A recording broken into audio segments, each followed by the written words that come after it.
Hi friends, welcome to part 2 of creating these colorful spring journals from scratch. In this video I'm choosing the pages and binding the signatures, and I just wanted to kind of talk you through what my process is and how I go about selecting the different pages and why I choose certain papers. If you're an experienced journal maker, then you probably have a similar process to me, but for someone who is maybe a little bit newer to junk journaling, or if you're just confused about why someone would want so many different kinds of papers in their journal, I'd like to talk us through this a little bit. So why not just use one kind of paper, like any notebook that you would buy in a store? First, I'll say I love that there's so many different styles of journals out there. People are so creative, and I'm just honestly, I never stop being amazed. I love to see people's creativity manifest in so many different ways. Some creators are a little bit more simplistic in their art of journal making, and others, like myself, are a bit more eclectic. And there is no right or wrong way to make a journal, in my opinion. It's all about what makes you happy. With that being said, I personally love using all different kinds of papers to create more intrigue and inspire more possibilities in my journal making. And what makes me happy is when each flip of the page you see, feel, and hear something completely new. If you'd be interested in a list of different kinds of paper ideas to fill up your journals, let me know, and maybe I can create some kind of free printable or reference guide to help you get your creativity flowing.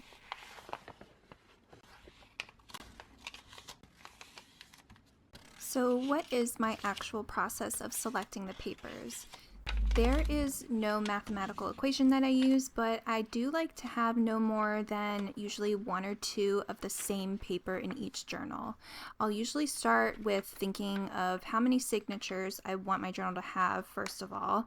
And in this case, this current journal collection that I'm making, there are 2 signatures, and I believe I have about 14 or 15 pages, excuse me, about 14 or 15 pages within each signature. So I collected roughly 30 completely different papers total for each journal. And I like to have a mix between colorful and more neutral pages. When I go about selecting colorful pages, I determine first of all what the color theme is, if there is going to be one. And in this spring journal collection I'm currently working on, I have, there's 3 different journals. One is mainly pink, the other is mainly blues and purples, and then the other one is mainly yellow. So for each of these I selected scrapbook papers and cardstock and book pages that had each of these predominant colors. So the one that I'm pulling for right now is the yellow journal, so you'll see lots of yellows and more greens and then just little pops of pink here and there. Then I'll choose some neutral papers to give the journal some variation and more of a blank canvas for the recipient to add more of their own color combinations and creations. I love using coffee dyed papers and brown grungy paper like craft paper or packing paper, which is my personal favorite. I love including packing paper, which has such an amazing light and crinkly texture. I always save the packing paper that I get in my Amazon orders. I just flatten it out and save it.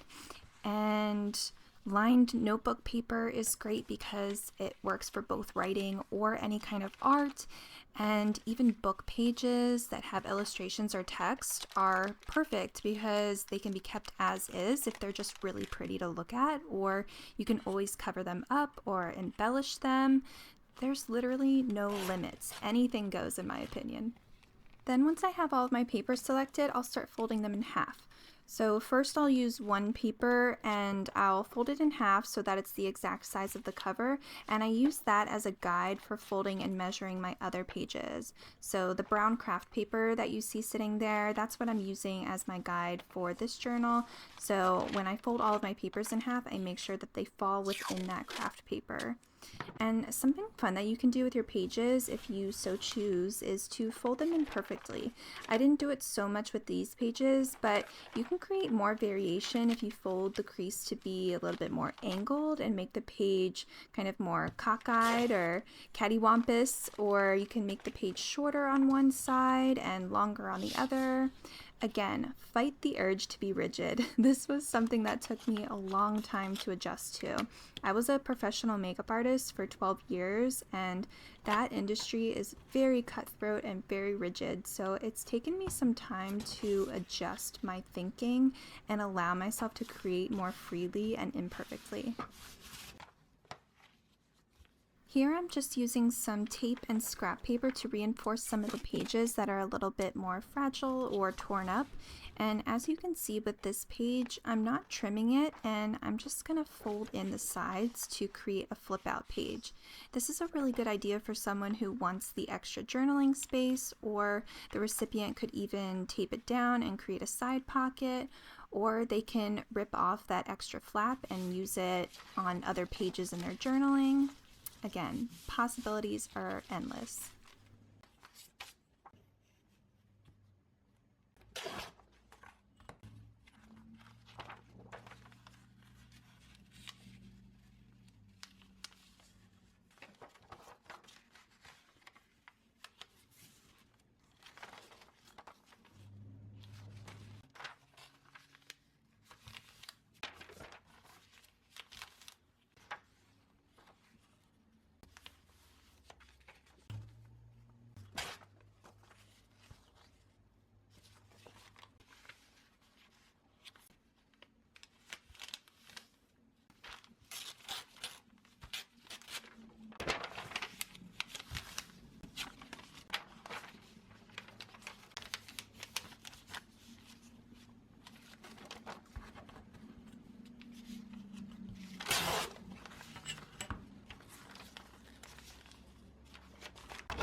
Hi friends, so I'm back with my all the pages that I've compiled to put into my signatures. I'm thinking that I'm gonna have 2 signatures in each journal. So these are the 2 piles that I've separated them in.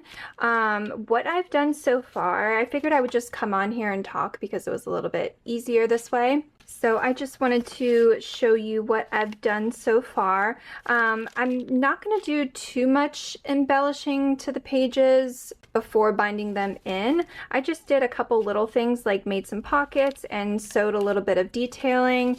So on this one, I ripped off the bottom of the page to make it a little bit shorter, and I took the discarded piece and just made it into a little belly band.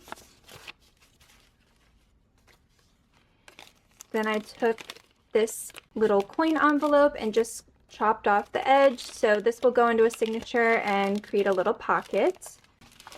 And then I decided initially I was just gonna fold this in half like this and put it into the signature like that, but I decided to use it long ways, and I trimmed off the bottom a little bit and then cut it open, and it's gonna go into the signature like this.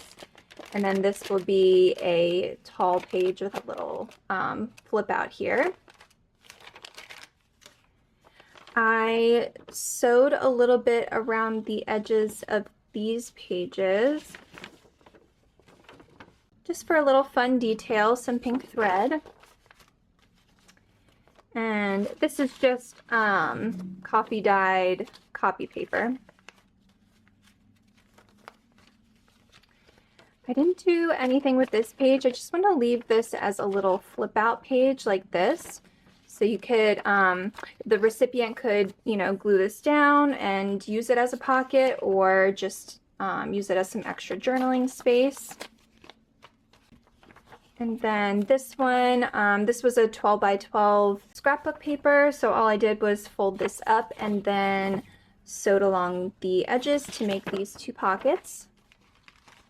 I did the same thing with this scrapbook paper as well. Let's see what else. Oh, and then I added some more sewing detailing on the edge of this yellow cardstock. Yeah, and that's pretty much all that I did for now. I did go over some of the pages with some, I don't know what this is. This isn't masking tape. I got this from Amazon. I actually think this is painter's tape. Anyway, I really like it. I like that it's brown. It kind of adds this sort of grungy, vintagey feel. So I used this to reinforce some of the pages. And yeah, I think that's all that I did. So now what I'm going to do is I'm going to go through each of these signatures. I'm going to put them in the order that I like them, and then we'll get to binding them. And then once they're all bound in, I will do more embellishing.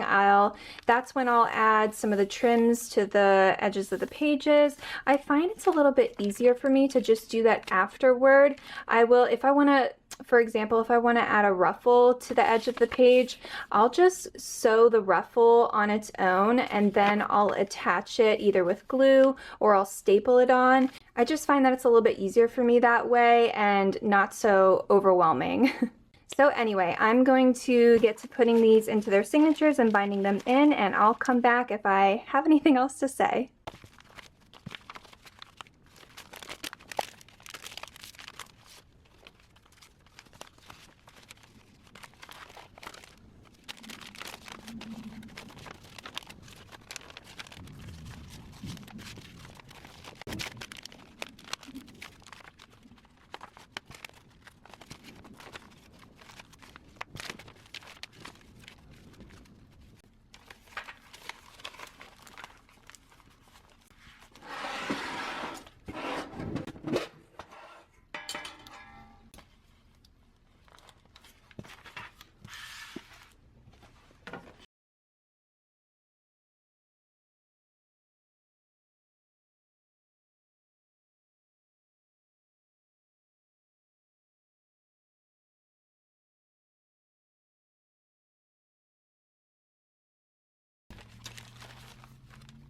Okay guys, so this is the part I dread the most when I'm making a journal. The binding. It's my least favorite part, and I feel like I have to psych myself up to do it. It's not that it's hard to do, it's just that, I don't know, it takes a bit more brain power for me, so I'm not even exactly sure what it is that I dread. But anyways, I've said this before in all of my tutorials, I just have a wicked time demonstrating this properly on camera, so if you want to watch a more in-depth tutorial on how to bind your journal using a 3-hole pamphlet stitch, there are so many talented creators who have some really great videos on it. Just search how to do a 3-hole pamphlet stitch. To briefly summarize what I'm doing here, I basically just took a piece of paper that's the size of my spine, and I mark where I want my holes to be to bind the pages into. Then I place a junky math book underneath my cover so I don't mark up my table, and I use a tool called an awl to punch the holes through the spine of the cover first. Then I clip on binder clips around my signature so the pages stay in place. And I open up the math book and place my signature into the spine of it to make it easier to poke the holes through. And I take that same piece of paper I used to make the holes on the cover, and I also use that to pierce the holes through the signature. Sorry, that's such a mouthful. But now that I have all of the holes pierced, I can take some waxed thread and start binding the signature into the journal. Again, if you want to see this complete process, there's lots of YouTubers out there who demonstrate this amazingly.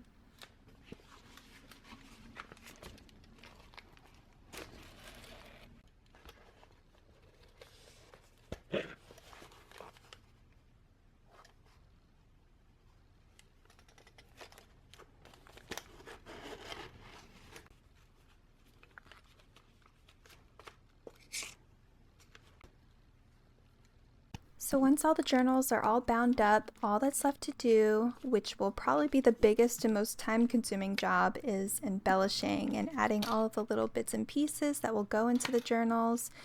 I'm planning to film a part 3 video where I walk you through making some of the ephemera and embellishments, but please don't hold me to it. This is the first series video I've made on my channel, and it's been a little bit hard to keep up with, if I'm being honest, but I'm doing my best and only want to make content that feels fun for me, so that way I don't get burnt out. But you'll either see another crafting video for part 3 next, or next up will be the flip through of these journals, which will be the announcement for them going live in my Etsy shop. So if you have any questions, please feel free to ask away in the comments, and I'm sending you all so much love and big hugs, and I'll see you soon in another video. Bye!